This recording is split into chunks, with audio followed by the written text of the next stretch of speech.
Bonjour à tous. Aujourd'hui, vous êtes dans mon atelier. C'est un peu particulier comme décor. Une des raisons pourquoi j'ai arrangé ça, c'est que j'ai un petit ordinateur dans l'atelier, dans mon autre local à côté. Et puis là, j'avais acheté une petite caméra. Ça faisait un petit bout, mais j'avais pas pris de temps pour installer. Je travaillais avec OBS Studio. Et là, j'ai décidé, oui, de commencer à installer tout mon atelier, excusez, pour que je puisse faire des vidéos là de manière plus flexible. Parce que dans le fond, moi, je vous avais déjà dit, je travaille saisonnier, donc à partir du mois d'avril, mi-avril, ça va être le 22 avril, je commence à travailler à la Société immobilière de l'Université du Québec. C'est dans l'entretien, rénovation, surtout de la rénovation l'été.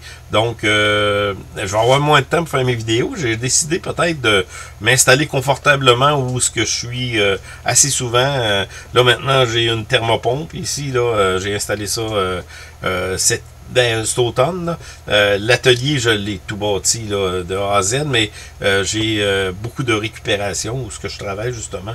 Les comptoirs que vous pouvez voir là, c'est de la récupération des anciennes tables, peu importe. Là. Ce que je veux dire, je me suis bien installé l'année passée. J'ai pris la décision d'isoler tout ça. Donc, l'hiver, c'est quand même, on est au-dessus de zéro tout le temps. Je garde pas ça à 20 degrés, mais tout ça pour dire que vous êtes dans le confort de mon atelier. Et puis, la raison, comme je vous ai dit, c'est que je vais avoir moins de temps. Donc, je vais pouvoir prendre du temps pour vous présenter des vidéos à partir d'ici. Parce que l'été, j'ai l'impression que je serai vraiment pas souvent dans mon bureau. Moi, là, lorsque le beau temps arrive, là, c'est à l'extérieur ou dans l'atelier ou peu importe où, mais l'extérieur. Je passe mes journées dehors. Fait que c'est ça. Puis la raison pour laquelle aussi que je voulais faire la vidéo aujourd'hui, c'est ce qui se passe sur les bourses. Aujourd'hui, c'est assez rouge. Même là, on attend le 2 avril parce qu'on parle de potentiellement à cause des tarifs de Trump. Là, bon, on parle de crash, on parle de... mais la réalité, là, si je regarde les graphiques à froid, là, ça regarde pas bien. Je veux pas comme créer des paniques, mais donc ça regarde vraiment pas bien. Et je sais pas ce qui va arriver au niveau de Trump, là, s'il va reviser ses tarifs. Je sais qu'il rencontre Mark Carney, qui en passant, je comprends pas qu'il continue à être élevé dans les sondages, mais qu'est-ce que vous voulez? Il y a des Canadiens et des Québécois qui...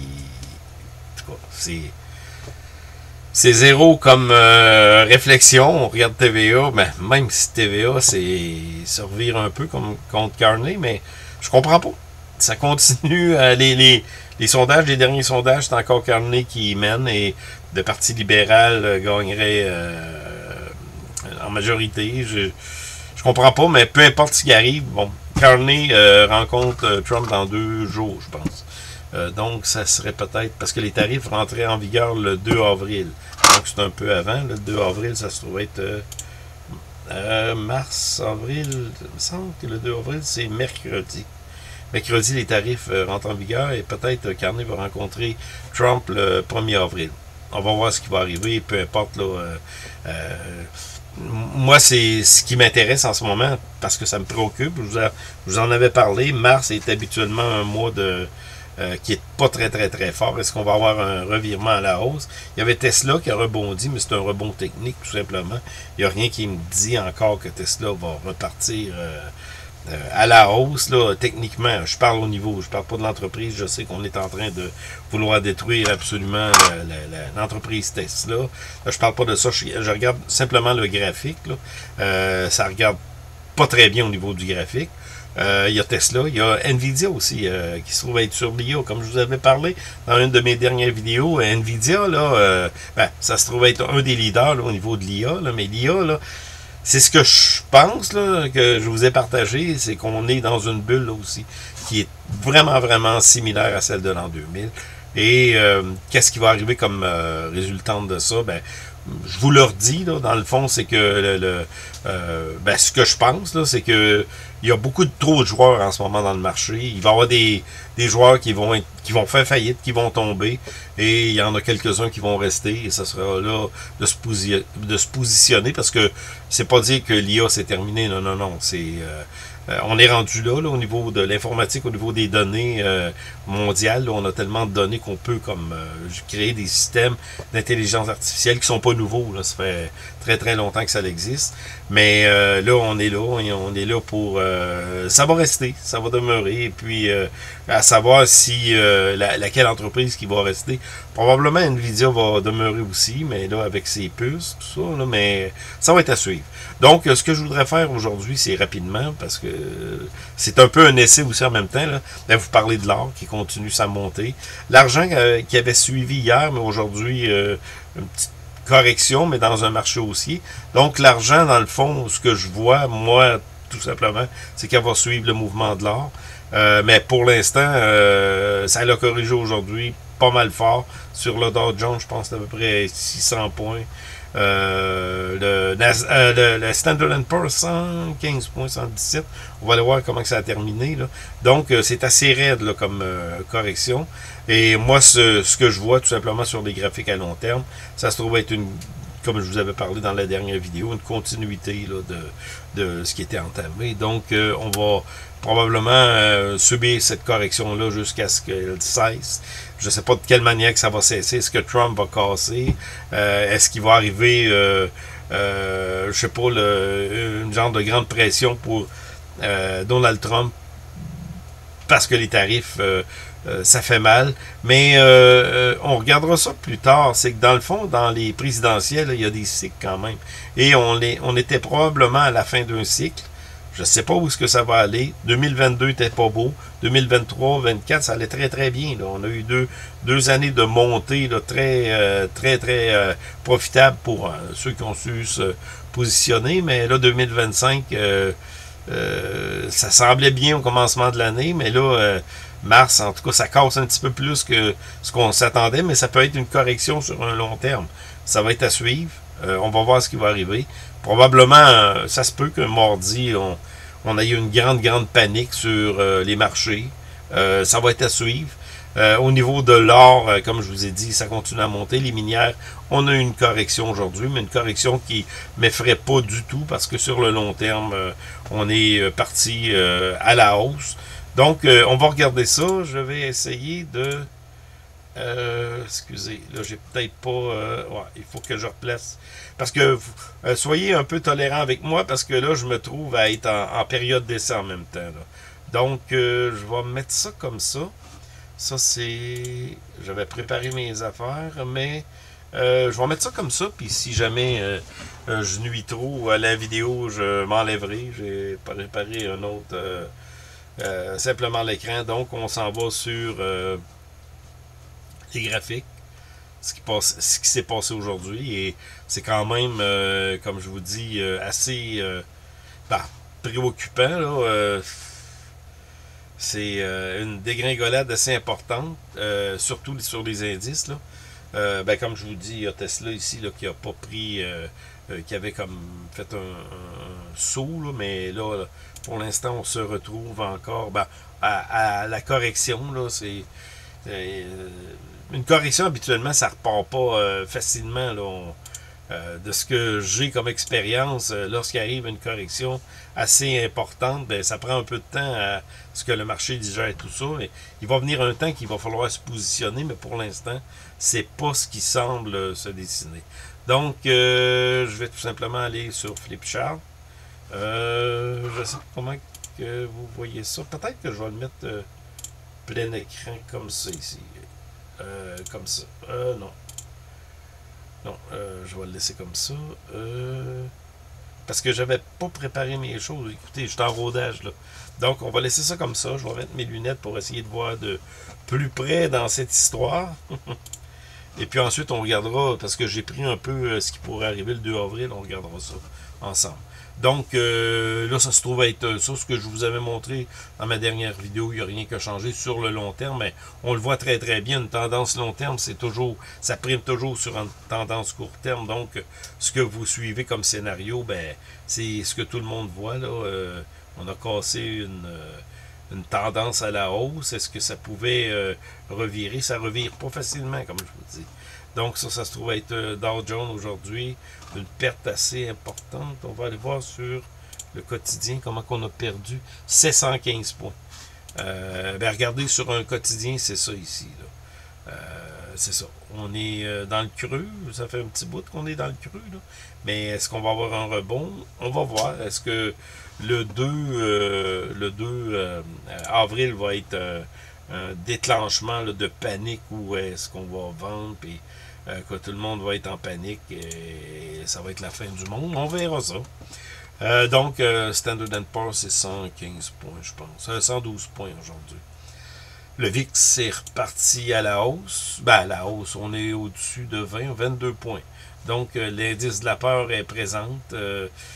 Si on regarde un peu le graphique plus long terme, là, ici, on a eu une correction, mais c'est le VIX, voyez-vous, ça fait des soubresauts assez importants, mais très, très rapidement.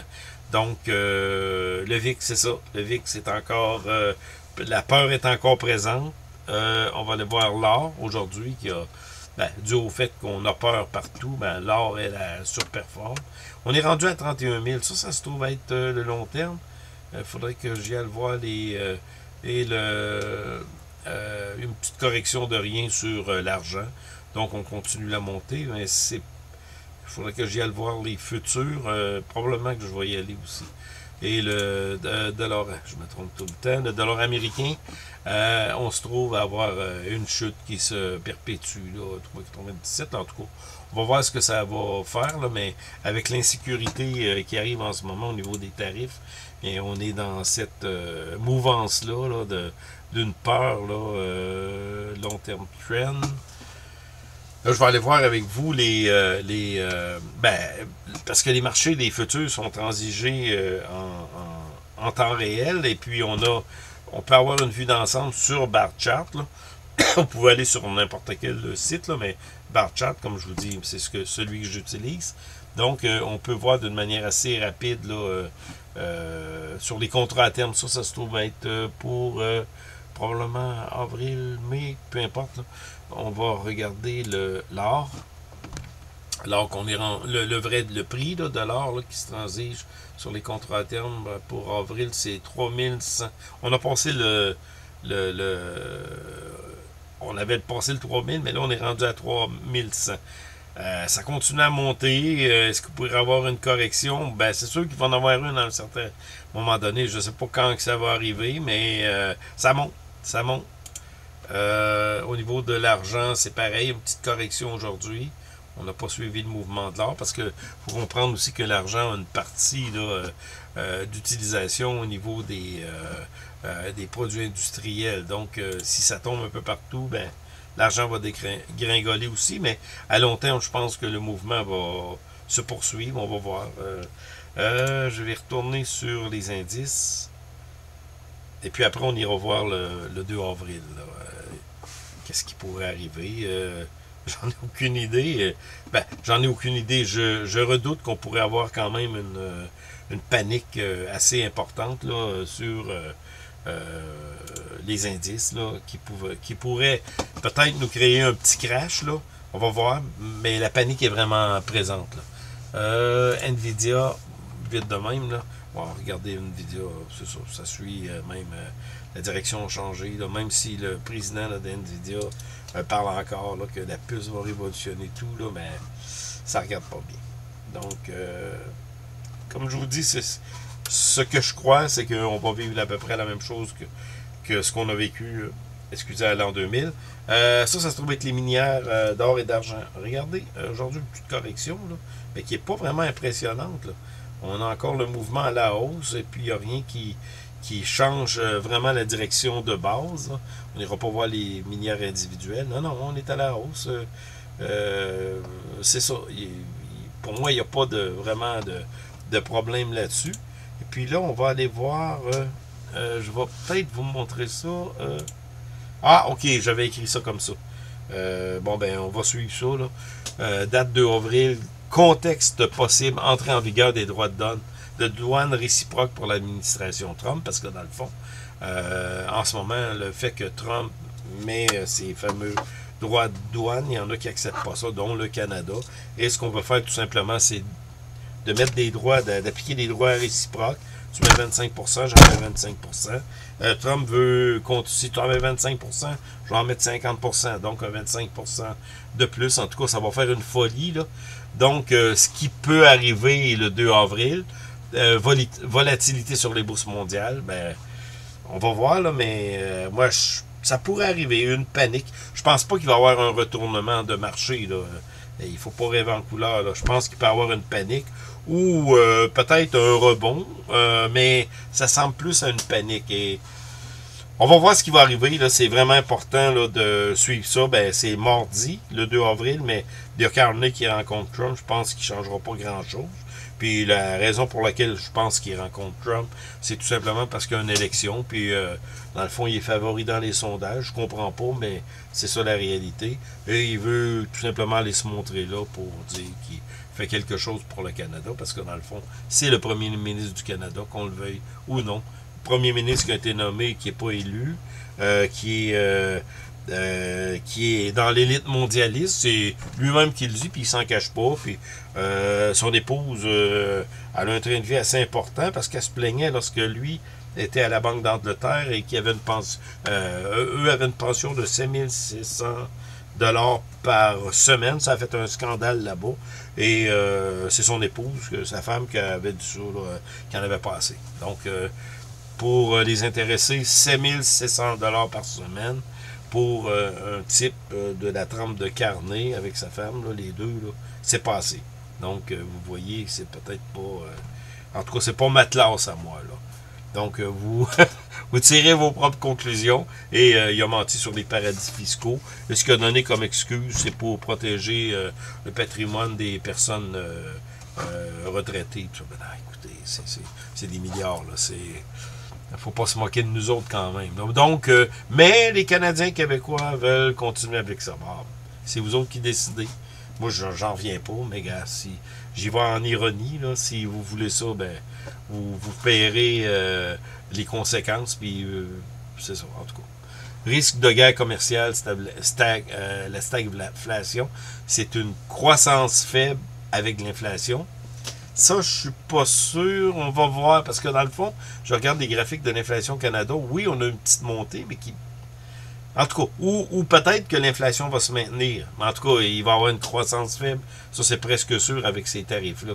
Ben, l'incertitude dépend de l'ampleur des mesures, mais là, comme on voit, les mesures vont s'amplifier au fur et à mesure que les pays, les différents pays, l'Europe, les différents pays d'Europe, ou le Canada, ou le Mexique, peu importe les pays là, qui font des affaires avec les États-Unis, eux-mêmes vont mettre des contre-tarifs. Donc, Trump, il a dit qu'il va punir ça en mettant un contre-tarif, tarif réciproque qu'il appelle, là. Donc, ça va être assez important de voir ce qui va arriver la semaine prochaine. Optimiste. Ben là, il y a deux scénarios. Optimiste, c'est tension limitée, marché stable. Ben, c'est ça. Moi, je pense que ben, écoutez, c'est ce que je vois sur les graphiques, là. Ce que je pense que les optimistes vont dire peut-être que ça ira pas en crash, peut-être que ça piquera pas vers le bas comme ce qui est arrivé au COVID, là, on va voir. Ça, c'est les optimistes. Mais les pessimistes, eux, disent que ça va être une escalade, ou qu'on pourrait avoir non seulement rien qu'un crash, mais une descente juste toute 2025 à la manière 2025, excusez, à la manière de 2022. Correction ou baisse des indices, là. Donc, ce mouvement-là qu'on peut vivre, ça, ben, ce que j'ai pris, là, ça reste flou, mais dans la réalité, moi, je pense que ça va amener beaucoup de tension quand même au niveau des indices boursiers. Donc, il faut être prêt à vivre avec ça. Et pour ce qui est de l'or, peut-être, je pense que l'or va continuer sa montée, ou on va voir, là. Et l'argent pourrait suivre le mouvement. Donc, c'est un peu ça ce que je voulais vous parler aujourd'hui. S'attendre à quoi le 2 avril, bon, on verra. Mais ça regarde peut-être pas bien. Mais en tout cas, on verra ça la semaine prochaine. On se revoit très bientôt dans de nouvelles vidéos.